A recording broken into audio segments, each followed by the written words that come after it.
Настоящий гигант в мире наземных хищников. Он умен, быстр и очень опасен, но невзирая на удивительные охотничьи навыки, его жизнь нельзя назвать легкой, поэтому чтобы выжить, ему приходится использовать самые опасные трюки и вступать в бой даже с неравным противником. Привет, друзья! Вы на канале Время с пользой, и сегодня вы узнаете, на что способен голодный белый медведь.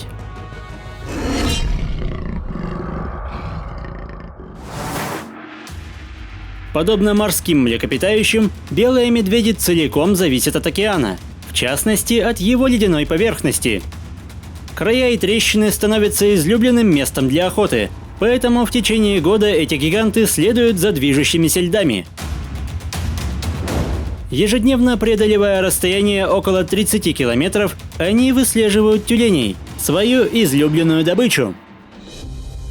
В ледяной пустыне при отсутствии посторонних запахов чувствительный нос медведя становится самым действенным орудием, позволяющим засечь присутствие добычи даже под толстым слоем льда и снега. Внушительный вес, гигантские когти и зубы, а также невероятный интеллект помогают хищнику не остаться голодным. Однако сытая жизнь не может длиться вечно. С марта по июнь эти охотники съедают до 80% годового рациона, после чего с приходом короткого лета их ждут месяцы лишений. При отсутствии привычного льда белым медведям приходится придумывать совершенно новые способы добычи пропитания.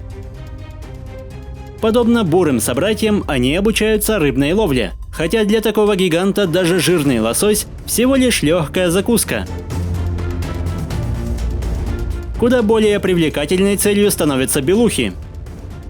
Взрослые самцы достигают длины в 6 метров и могут весить до 2 тонн. Однако медведь, являясь превосходным пловцом, целенаправленно перемещается к стае.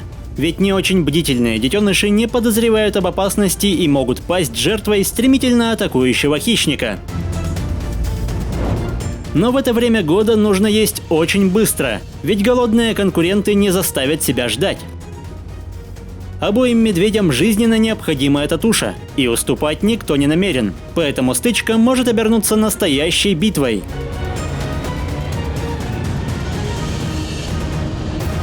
Запах крупной добычи белые медведи улавливают за многие километры, поэтому вскоре в надежде на обед подтягиваются и другие незваные гости. Однако прибывший самец настолько огромен, что вряд ли кто-то осмелится бросить ему вызов. При этом взрослые белухи также рискуют стать жертвой медведя, но застать их врасплох невероятно сложно. Помимо надежной защиты в виде подкожного жира, белухи обладают уникальным слухом. Они осведомлены обо всем, что происходит над льдом. В этом помогают не столько уши, сколько особая нижняя челюсть, способная принимать и посылать звуковые сигналы. Поэтому в случае опасности эти киты ни за что не всплывут. Но медведь также способен слышать их предупреждения. И когда среди толстого льда остаются лишь полыньи, он готов ждать часами, чтобы нанести удар. При отсутствии иных источников кислорода, млекопитающие вынуждены подниматься во владение охотника. И в этот момент он готов сорваться с места, чтобы словно гарпун пронзить толстокожую цель. Может показаться, что все впустую, но атака была успешной. Дело в том, что самка массой в тонну все еще может стать смертельно опасной, поэтому ожидание – лучший выбор для медведя. При отсутствии привычных целей хищник обращает внимание даже на моржей. Однако взрослые самцы могут весить свыше 1,5 тонн. Это настоящие торпеды с 2 гигантскими бивнями, и хотя на суше они становятся неуклюжими, опасность быть пронзенным насквозь все еще остается. К тому же невероятно толстая кожа делает их почти непробиваемыми. Если все же представить нападение, то даже огромных зубов медведя вряд ли хватит, чтобы прокусить прочную кожу соперника, толщина которой в области шеи может превышать 10 сантиметров. А когда сражение перейдет под воду, морж окажется полностью в своей стихии, и ничего не помешает ему воспользоваться главным оружием. Здесь он будет намного проворнее медведя, а придя в ярость, уже вряд ли отпустит обидчика. Поэтому, чтобы получить хоть какой-то шанс, хищнику приходится проявить изобретательность. Для этого он подбирается с подветренной стороны, не показываясь из воды. В итоге внезапное появление помогает мгновенно посеять панику в стаде. Словно по цепной реакции моржи спускаются к воде. Мать бросает своего детеныша, но после пытается вернуться к нему, хотя становится уже слишком поздно.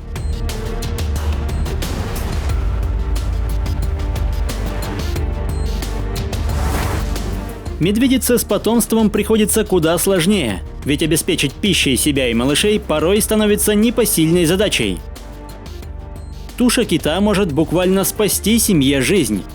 При выпадении такого шанса мать готова всеми силами отстаивать свое право на добычу, даже если на пути встают куда более крупные самцы. В отчаянии медведица бросается на соперника, который, пожалуй, вдвое больше нее. Однако ярости и смелости хватает, чтобы отпугнуть даже такого гиганта. У белых медведей нет постоянных владений, но при встрече самцы могут выяснять отношения. Такие приемы позволяют заявить свое право на главенство. Конечно, если не стоит вопрос жизни и смерти, драки не принимают серьезный оборот, ведь оба противника понимают, что увечья в столь суровых условиях могут иметь катастрофические последствия. Поэтому обычно стычки больше похожи на оттачивание навыков, которые пригодятся самцам весной для борьбы за право на продолжение рода. И в этой ситуации все может стать намного серьезнее. Вставая на задние лапы, противники обрушивают друг на друга всю свою мощь. Если один не уверен в своих силах, то бой закончится без последствий. Но когда силы соперников равны, битва может стать изнурительной и действительно опасной. Хотя этому самцу удалось удержать лидерство, серьезные травмы заметно ослабили его, поэтому у него не так много шансов дотянуть до ближайшего лета. Несмотря на удивительную приспособленность к ледяной пустыне, эти величественные хищники относятся к уязвимым, и голод – одна из ключевых причин. Если взрослые особи могут обходиться без пищи большую часть года, то для молодняка такие испытания равносильны смерти. В особо сложных ситуациях охотники вынуждены забивать желудок водорослями, чтобы хоть как-то утолить голод. Но невзирая на все сложности и вечно меняющийся мир вокруг, эти создания проявляют все больше находчивости и оттачивают новые тактики, что может помочь популяции процветать в будущем. Если выпуск вам понравился, поддержите его лайком, комментируйте, подписывайтесь и проводите время с пользой. До скорого!